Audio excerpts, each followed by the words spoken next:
Have you ever had one of those moments that start off ordinary but end up changing how you see everything? This one did that for me. Don't forget to like the video, share your thoughts or story in the comments, and subscribe to stay updated with our latest stories. Now, before I begin, tell me, where are you watching from?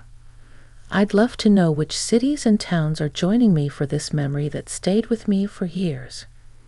It happened about 7 years ago, back when I was teaching English at a small community college on the edge of town. My classroom sat on the second floor, overlooking the parking lot where the trees always looked tired by late autumn. I can still remember the hum of the old ceiling fan, the faint chalk dust that seemed to follow me no matter how much I cleaned the board, and the quiet comfort of the routine, papers, coffee, and the small conversations before class. That semester, I had a student named Daniel. He wasn't like the rest. Most of my students were in their late teens or early 20s, full of uncertain energy. Daniel was older, maybe mid-30s, quiet with that kind of steady presence that didn't ask for attention, but somehow held it. He worked nights at a warehouse, so he'd come to class looking tired but always alert, as if he didn't want to miss a word. One evening, after most of the students had left, Daniel stayed behind. I was gathering essays from the front row when I noticed him sitting there, his backpack still zipped, staring down at a notebook. I asked if he needed help with the assignment, and he looked up with a small, hesitant smile. "Not exactly," he said. "I just wanted to talk, if that's all right." There was something in his voice, something careful. I nodded and took a seat across from him. The classroom was dim except for the worn light from the desk lamp I'd always kept by the window.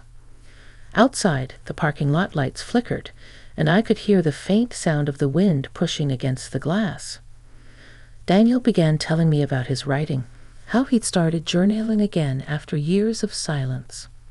He said he didn't think he was any good at it, but that it made him feel like he was coming up for air. That phrase stuck with me. I asked what he meant, and he said quietly, "You ever forget who you were supposed to be, and then suddenly remember?" Writing does that for me. We talked for nearly an hour. About stories, about the strange comfort of putting thoughts into words. I shared how I'd once dreamed of writing a book, but got swept up in teaching, grading, and the endless practicalities of life. He laughed softly and said, "Maybe that's why you're a good teacher. You understand what it's like to stop and start again." When he finally stood to leave, the classroom felt unusually still. He thanked me, not just for listening, but for making it okay to try again. And then he said something that would stay with me long after that night. "You probably don't realize it," he said, "but sometimes the smallest conversations can remind someone they're still capable of more." After he left, I sat there for a long while. The light from the desk lamp cast a soft circle around the empty desks, and I could almost feel the echo of our words lingering in the air. I didn't know it then, but that conversation would mark the start of something that would challenge how I saw my role as a teacher and as a person. That night, as I locked the door and walked to my car, I felt a strange mix of gratitude and unease. Gratitude for the honesty of the moment, and unease because it reminded me how easily we can drift through life without realizing when a moment is about to matter. And that was just the beginning. The next few weeks after that conversation with Daniel passed in a quiet rhythm. Classes went on as usual, grammar exercises, essay drafts, the occasional burst of laughter when someone used a word in the wrong context. But something about our talk stayed with me. Every time I stood at the front of the class, I caught myself wondering what stories each student carried behind their polite smiles or distracted gazes. Daniel kept to himself most days, sitting near the back, always prepared but never eager to draw attention. Yet I noticed the subtle shift in him. His essays grew bolder, his language more deliberate. He started turning in personal reflections instead of just meeting assignment requirements. One essay, in particular, caught me off guard. It was titled "The Road Home," and it wasn't about travel at all. It was about learning to forgive oneself after losing years to regret. When I handed his paper back, I wrote only 2 words in red ink at the top. "Keep going." He read it, smiled faintly, and tucked the paper into his folder without saying a word. That Friday evening, after most of the students had gone, he lingered again. I could tell he wanted to say something but hesitated. The classroom felt different at that hour. Half the lights were off, and the soft hum of the heater filled the silence. I stayed seated at my desk, pretending to organize papers. Eventually, he spoke.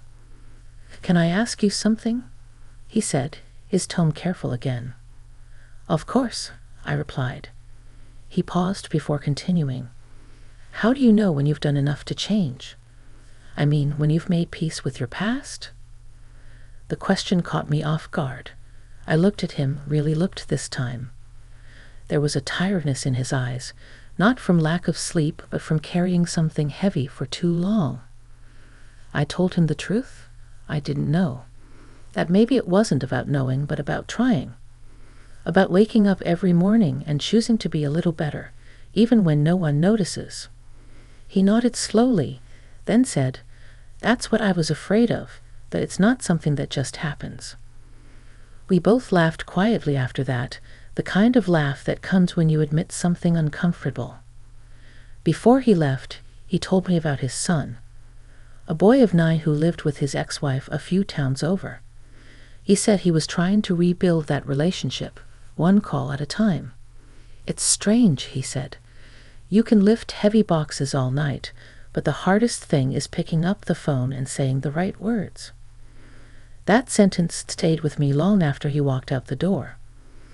Over the next few days, I started noticing how his presence affected me, not in a way that crossed any lines, but in the way a mirror makes you see yourself differently. His quiet determination reminded me of my younger self, before life became a careful list of responsibilities. I began writing again in the evenings, just a few lines at first. Observations, thoughts, memories. It felt good, like rediscovering a voice I'd almost forgotten. A week later, I found a folded note on my desk after class. It was from Daniel. It said, "Thank you for reminding me that learning isn't always about books. Sometimes it's about remembering how to believe again." That night, I sat in my car in the parking lot, the paper trembling slightly in my hands. Outside, the streetlights blurred through the windshield, and I realized something had shifted inside me too. Maybe that's the quiet truth about connection. It doesn't need to be loud or dramatic to leave a mark. As I drove home, I couldn't shake the feeling that this story between us wasn't finished yet. It felt like life was slowly guiding us toward a conversation neither of us had planned to have, but somehow both needed. Winter crept in early that year. The trees outside the college had shed nearly all their leaves, and the wind carried that dry chill that made everyone walk a little faster between classes. I started keeping a small space heater under my desk, and most evenings, when the halls emptied out, I'd stay behind grading papers or preparing lessons. It was during one of those evenings that Daniel came by again, unannounced but not unexpected. He knocked softly on the open door and asked if I was busy. I wasn't, not really, though I said I was catching up on essays just to see if he'd hesitate. He didn't. He walked in, pulled out the same chair he'd always used, and said, "I brought something for you." It was a worn leather notebook, the kind that had clearly seen better days. He set it on my desk and slid it toward me. "You told me once you used to write," he said, his voice steady but low. "I figured maybe it's time you started again." I didn't know what to say at first. The gesture was simple, but something about it felt deeply personal, almost sacred. I ran my hand across the cover and smiled. "You know," I said, "teachers usually give the gifts, not the other way around." He shrugged. "Maybe this time it's your turn to learn something." That line stayed with me. There was no arrogance in it, just quiet honesty. We ended up talking for hours that night, not about class or grades, but about life. He told me more about his son, about the guilt he carried for the years he'd missed. I told him about my daughter, from now and living states away, how I sometimes missed the sound of her footsteps in the hallway. It wasn't the kind of conversation you plan. It unfolded gently, like two people tracing their way back to something they both lost, trust, maybe, or a sense of belonging. Outside, the night had turned sharp and cold. Snow had started falling in slow, quiet flakes against the dark windows. The sound of it, that soft whisper against glass, made everything feel smaller, more intimate. At one point, Daniel said something I'll never forget. You ever notice how we're told to move on, but not how to stay present? Sometimes the hardest thing is just being here, in the middle of what's still unfinished. It was such a simple truth, but it landed deep. I nodded and said, maybe being here is enough for now. We sat in silence for a long moment after that. The clock on the wall ticked softly, marking time we both knew was running late. When he finally stood to leave, he hesitated by the door. You know, he said, you make people feel like their stories matter. I hope you know that. After he left, I opened the notebook he'd given me. Inside the front cover, he'd written a single line in neat handwriting. Every story deserves to be finished. That night, I couldn't sleep.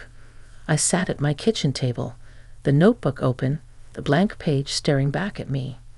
For the first time in years, I started to write, not for an audience, not for a grade, but for myself. Days turned into weeks, and something quiet but steady began to shift in my life. I looked forward to class again, not just as a teacher, but as someone learning alongside her students. Daniel's essays continued to deepen, his voice growing more assured, more open. We didn't talk about the notebook again, but we both knew it had started something. Then, one afternoon in early February, he stayed after class once more. This time, he looked uneasy, as if something was weighing on him. He told me he'd gotten an offer for a job in another city. A good one, something stable. It's the kind of chance I can't turn down, he said, but I don't want to just disappear without saying thank you. I tried to be professional, to smile and congratulate him, but inside, I felt that quiet ache of knowing a chapter was ending. He reached into his backpack and handed me another envelope. For when you finish your first story, he said, don't open it until then. When he left that day, the classroom felt too still, too empty. I remember sitting at my desk, the envelope resting beside the leather notebook, thinking about how strange it is that some people enter our lives for only a season, but manage to leave echoes that last for years. And as I watched the snow drift past the window, I had no idea how much that one conversation, the very first one, would come back to change everything I thought I knew about teaching, about connection, and about myself. Spring arrived quietly that year. The snow melted into muddy puddles along the parking lot, and the air carried that faint scent of earth waking up again.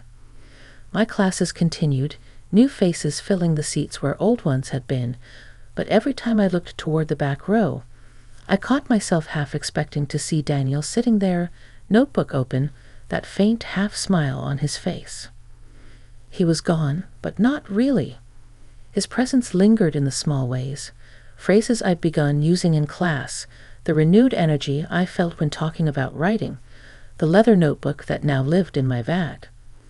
I filled its pages slowly, carefully, each night adding a few more lines. It became part of my routine, almost like a quiet conversation with myself that had been waiting years to happen.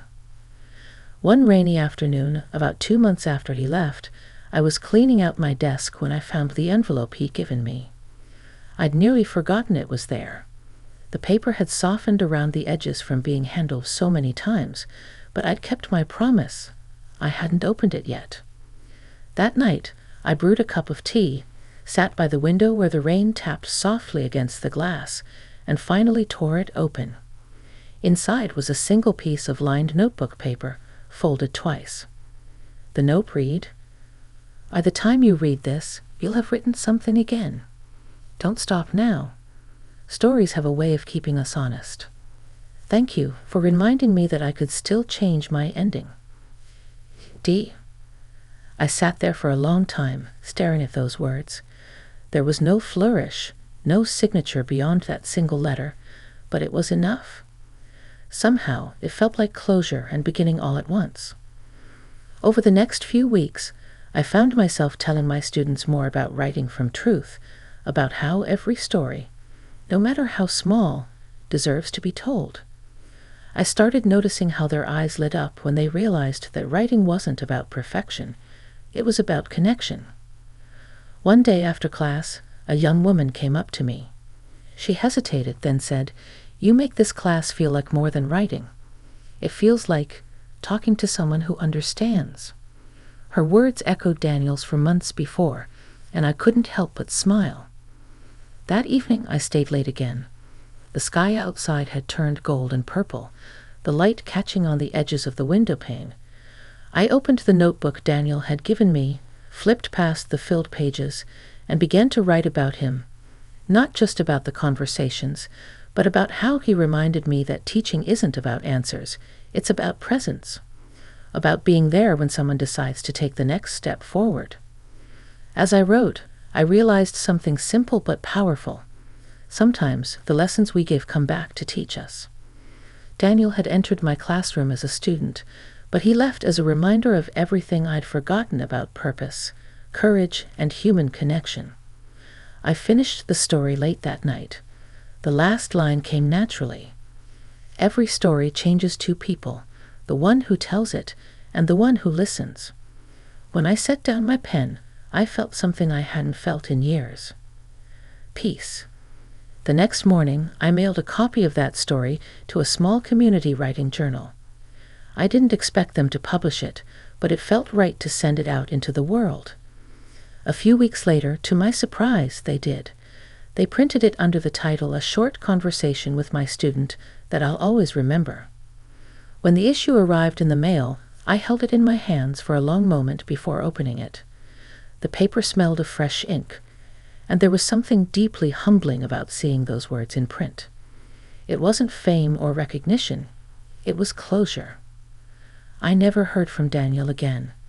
Maybe he was busy building his new life, maybe he'd moved far away, or maybe, just maybe, had stumbled across the story somewhere and recognized himself in it.